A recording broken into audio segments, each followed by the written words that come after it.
Hello guys, இன்றைக்கி நம்ம chicken liver fry recipe தான் பார்க்க போகிறோம். ரொம்பவே சிம்பிளாக இருக்க போகுது. ஸோ வாங்க எப்படி செய்யலான்னு பார்ப்போம்.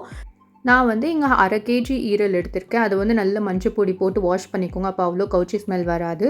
1/2 ஸ்பூன் இஞ்சி பூண்டு பேஸ்ட்டு, 1 ஸ்பூன் மிளகா பொடி, 2 ஸ்பூன் தனியா பொடி, 1/2 spoon garam masala, 1/2 spoon pepper பொடி, அப்புறம் 1/4 ஸ்பூன் மஞ்சள் பொடி, 1/2 ஸ்பூன் உப்பு, இதெல்லாம் போட்டு நல்லா மிக்ஸ் பண்ணி ஒரு 1/2 மணி நேரத்துக்கு நம்ம மேரினேட் பண்ண விட்டுடணும். இப்போ இன்னொரு பேனில் 1 டேபிள் ஸ்பூன் எண்ணெய் விட்டுட்டு அதில் 1/2 ஸ்பூன் அளவுக்கு சோம்பு போட்டு நம்ம பொரிய விடணும். பொரிஞ்சதுமே 2 காஞ்ச மிளகா, 1 கொத்து கருவேப்பிலை போடணும்.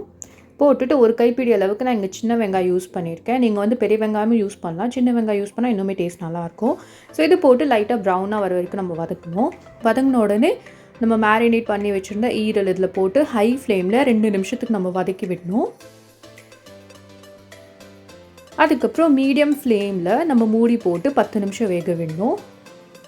ஸோ சென்டரில் ஒரு 5 நிமிஷம் கழித்து ஓப்பன் பண்ணி ஜஸ்ட் மிக்ஸ் பண்ணி விடுங்க. அகெயின் மூடி போட்டு 5 மினிட்ஸ் வேக வச்சிடுறேன். இப்போது நம்மளோட ஈரல் நல்லா வெந்துருச்சு. நீங்கள் இப்படியே கூட இறக்கிடலாம். உங்களுக்கு இன்னுமே ட்ரையாக வேணும்னா ஹை ஃப்ளேம் வச்சு நீங்கள் எக்ஸஸ் வாட்டர்லாம் ட்ரை பண்ணிக்கோங்க. அவ்வளோதான், நம்மளோட chicken liver fry ready. Thanks for வாட்சிங்.